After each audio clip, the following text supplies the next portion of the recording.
The Stockton and Darlington Railway was a railway company that operated in northeast England from 1825 to 1863. The world's first public railway to use steam locomotives. Its first line connected collieries near Shildon with Stockton-on-Tees and Darlington, and was officially opened on the 27th of September 1825. The movement of coal to ships rapidly became a lucrative business, and the line was soon extended to a new port and town at Middlesbrough. While coal wagons were hauled by steam locomotives from the start, passengers were carried in coaches drawn by horses until carriages hauled by steam locomotives were introduced in 1833. The S&M Doctor was involved in the building of the East Coast Main Line between York and Darlington, but its main expansion was at Middlesbrough docks and west into Weardale and east to Redcar. It suffered severe financial difficulties at the end of the 1840s and was nearly taken over by the York,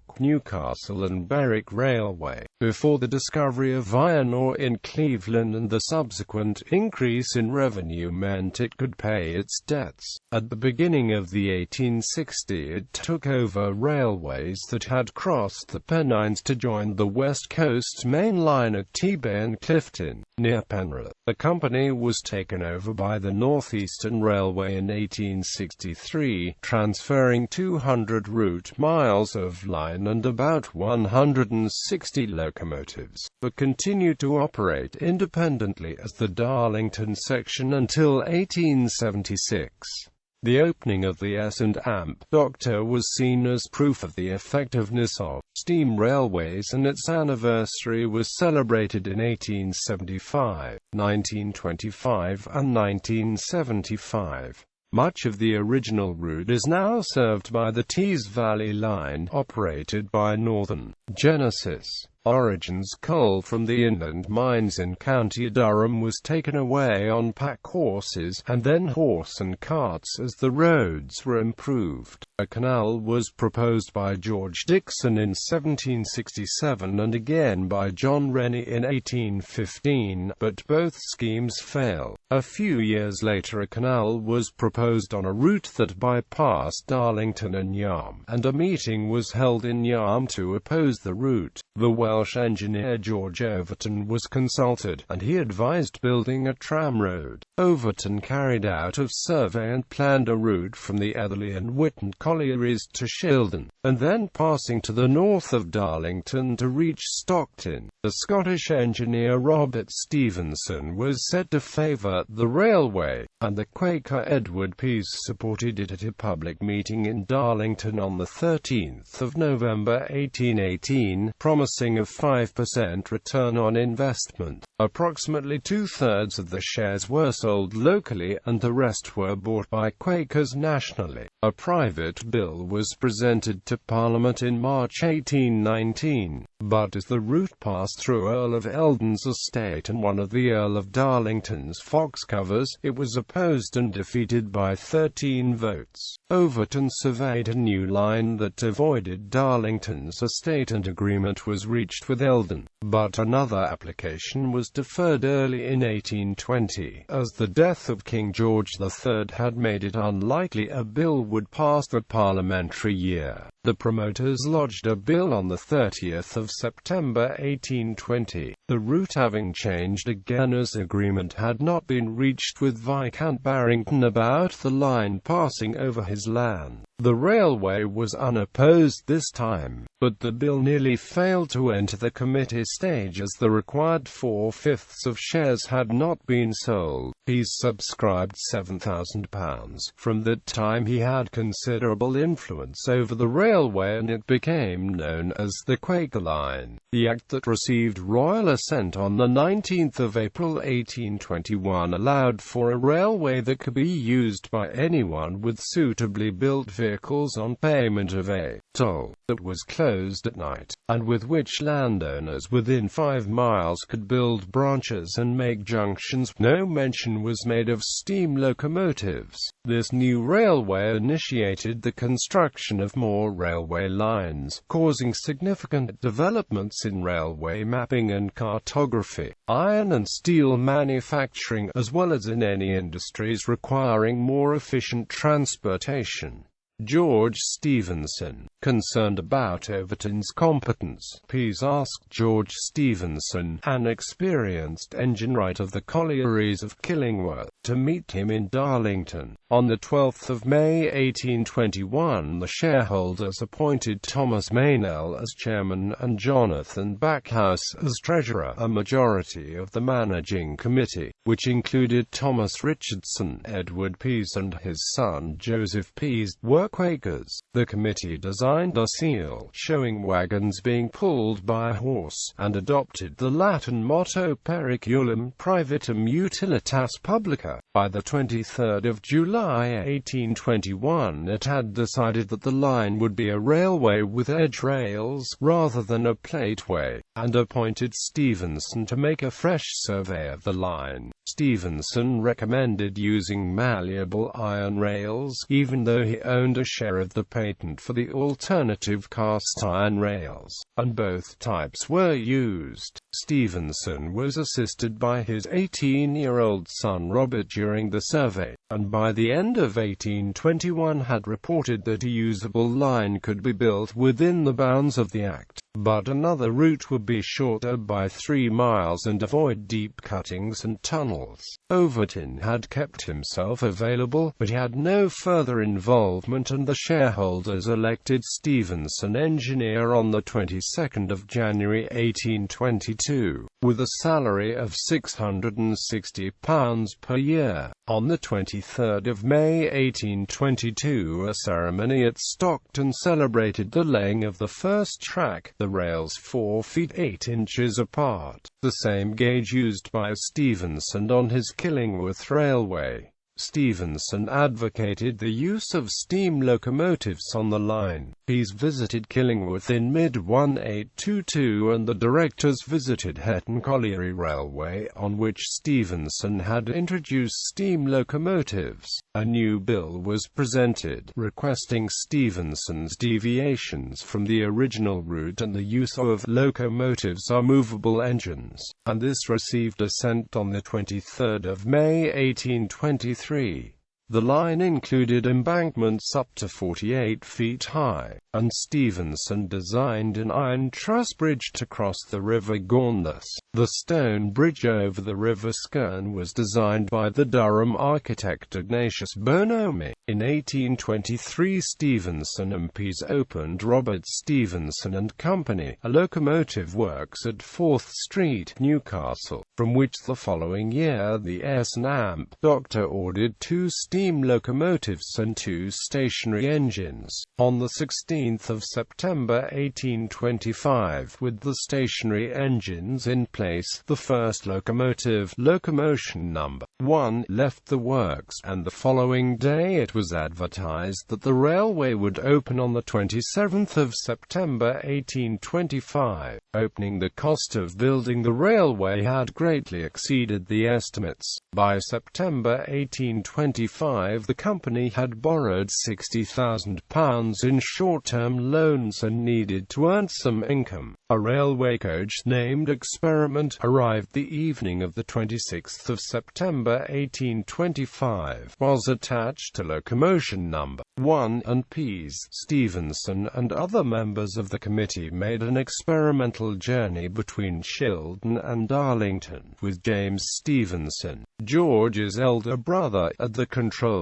On the 27th of September, between 7 a.m. and 8 a.m., 12 wagons of coal were drawn up Etherley North Bank by rope attached to the stationary engine at the top, and then let down the south bank to St Helens, Auckland. A wagon of flour bags was attached and horses hauled the train to the bottom of Brusselton West Bank, where thousands watched the second stationary engine draw the train up the incline. The train was let down the east bank to Shildon Lane End, where locomotion number one experiment and 21 new coal wagons fitted with seats were waiting. The directors had allowed room for 300 passengers, but the train left carrying between 450 and 600 people, most traveling in empty wagons but some on top of wagons full of coal. Brakesmen were placed between the wagons, and the train set off, led by a man on horseback with a flag. It picked up speed on the gentle downward slope and reached 10 to 12 miles per hour, leaving behind men on field hunters who had tried to keep up with the procession. The train stopped when the wagon carrying the company's surveyors and engineers lost a wheel. The wagon was left behind and the train continued. The train stopped again, this time for 35 minutes to repair the locomotive, and the train set off again, reaching 15 miles per hour before it was welcomed by an estimated 10,000 people as it came to a stop at the Darlington branch junction. 8.5 miles had been covered in 2 hours, and subtracting the 55 minutes accounted by the 2 stops, it had traveled at an average speed of 8 miles per hour. 6 wagons of coal were distributed to the poor. Workers stopped for refreshments and many of the passengers from Brusselton alighted at Darlington, to be replaced by others. 2 wagons for the yarn band were attached, and at 12:30 p.m. the locomotive started for Stockton, now hauling 31 vehicles with 550 passengers. On the 5 miles of nearly level track east of Darlington, the train struggled to reach more than 4 miles per hour. Crowds waited for the train to cross the Stockton to Yarm Turnpike. Approaching Stockton, it gained speed and reached 15 miles per hour again, before a man clinging to the outside of a wagon fell off and his foot was crushed by the following vehicle. The train arrived 3 hours, 7 minutes after leaving Darlington. The opening ceremony was considered a success, and that evening 102 people sat down to a celebratory dinner at the town hall.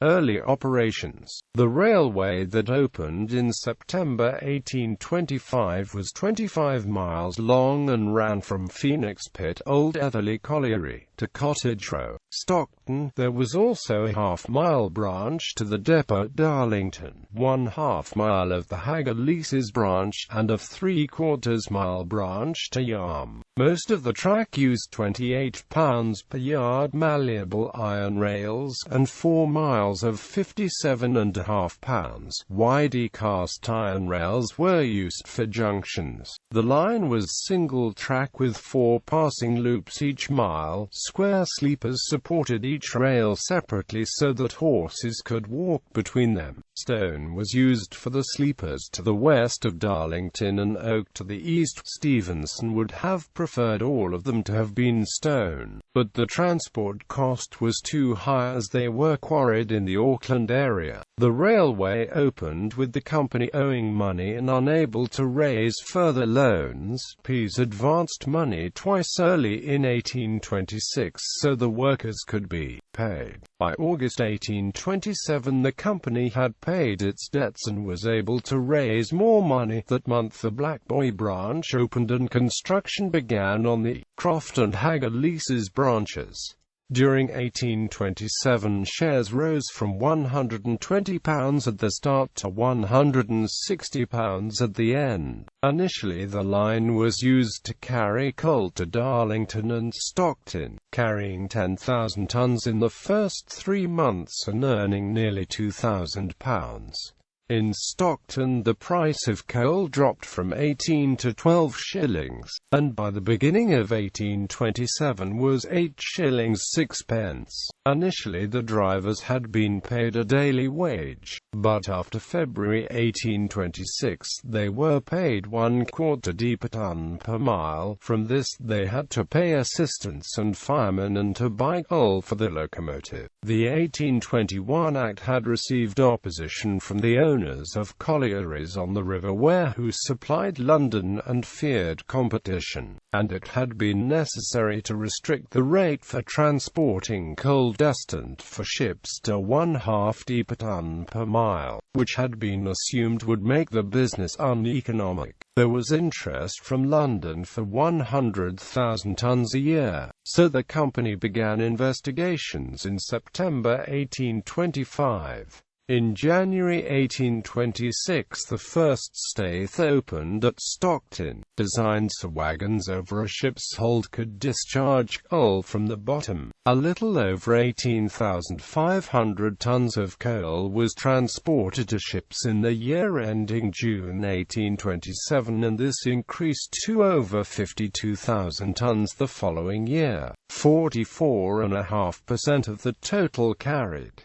The locomotives were unreliable at first. Soon after opening, locomotion number 1 broke a wheel, and it was not ready for traffic until 13th of October. Hope, the second locomotive, arrived in November 1825 but needed a week to ready it for the line. The cast iron wheels were a source of trouble. Two more locomotives of a similar design arrived in 1826. That August 1690 was spent on ale to motivate the men maintaining the engines. By the end of 1827 the company had also bought Chitterprat from Robert Wilson and Experiment from Stephenson. Timothy Hackworth, locomotive superintendent, used the boiler from the unsuccessful Chitterprat to build the Royal George in the works at Shildon. It started work at the end of November. John Wesley Hackworth later published an account stating that locomotives would have been abandoned were it not for the fact that Pease and Thomas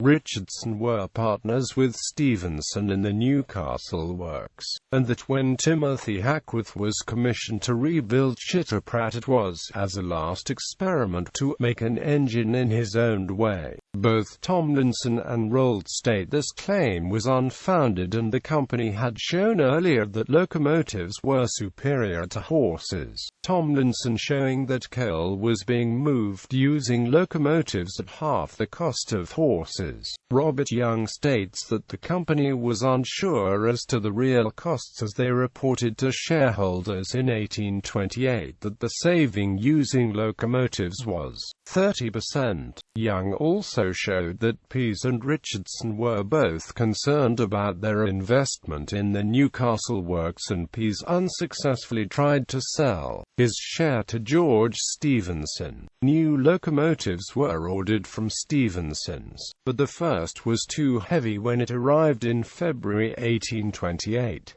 It was rebuilt with 6 wheels and hailed as a great improvement, Hackworth being told to convert the remaining locomotives as soon as possible. In 1828, 2 locomotive boilers exploded within 4 months, both killing the driver and both due to the safety valves being left fixed down while the engine was stationary. Horses were also used on the line, and they could haul up to 4 wagons. The dandy cart was introduced in mid-1828, a small cart at the end of the train. This carried the horse downhill, allowing it to rest and the train to run at higher speed. The S&M Doctor made the use compulsory from November 1828. Passenger traffic started on the 10th of October 1825, after the required license was purchased, using the experiment coach hauled by a horse. The coach was initially timetabled to travel from Stockton to Darlington in 2 hours, with a fare of 1s, and made a return journey 4 days a week and a one-way journey on Tuesdays and Saturdays. In April 1826 the operation of the coach was contracted for £200 a year. By then the timetabled journey time had been reduced to 1¼ hours, and passengers were allowed to travel on the outside for 9d. A more comfortable coach, Express, started the same month and charged 1s6d for travel inside. Innkeepers began running coaches, 2 to Shildon from July, and the Union, which served the Yarm branch, from the 16th of October. There were no stations. In Darlington the coaches picked up passengers near the North Road crossing, whereas in Stockton they picked up at different places on the quay. Between 30,000 and 40,000 passengers were carried between July 1826 and June 1827. Founding of Middlesbrough. The export of coal had become the railway's main business, but the states at Stockton had inadequate storage and the size of ships was limited by the depth of the Tees. A branch from Stockton to Haverton on the north bank of the Tees was proposed in 1826, and the engineer Thomas Story proposed a shorter and cheaper line to Middlesbrough, south of the Tees in July 1827. Later approved by George Stephenson, this plan was ratified by the shareholders on the 26th of October. The Tees Navigation Company was about to improve the river and proposed that the railway delay application to Parliament, but, despite opposition, at a meeting in January 1828 it was decided to proceed. A more direct northerly route from Auckland to the Tees had been considered since 1819, and the Tees and Weardale Railway had applied unsuccessfully to Parliament for permission for such a line in 1823, 1824 and 1825. This now became a 11.5-mile line linking Simpasture on the S&Drs line near today's Newton Aycliffe station with Haverton and Stockton, via a route that was 6 miles shorter than via the route of the S&Dr, and named the Clarence Railway in honour of the Duke of Clarence, later King William IV. Meetings held in Stockton in early 1828 supported the Tees Navigation and the Clarence Railway, but the S&Dr received permission for its branch on the 23rd of May 1828 after promising to complete the Haga-Leases branch and to build a bridge across the Tees at least 72 feet wide and 19 feet above low water, so as not to affect shipping. 2 members of the management committee resigned, as they felt that Stockton would be adversely affected by the line, and Maynell, the S&Dr chairman, stepped down from leadership. The Clarence Railway was approved a few days later, with the same gauge as the S&Dr. The route of the Clarence Railway was afterwards amended to reach Samphire Bats, later known as Port Clarence, and traffic started in August 1833. By the middle of 1834 Port Clarence had opened and 28 miles of line was in use. The S&Dr charged the 2¼ per ton per mile land sale rate for coal that carried the 10 miles from the collieries to Simpasture for forwarding to Port Clarence, rather than the lower shipping rate. By July 1834, the Exchequer Loan Commissioners had taken control of the Clarence Railway. The Croft branch opened in October 1829.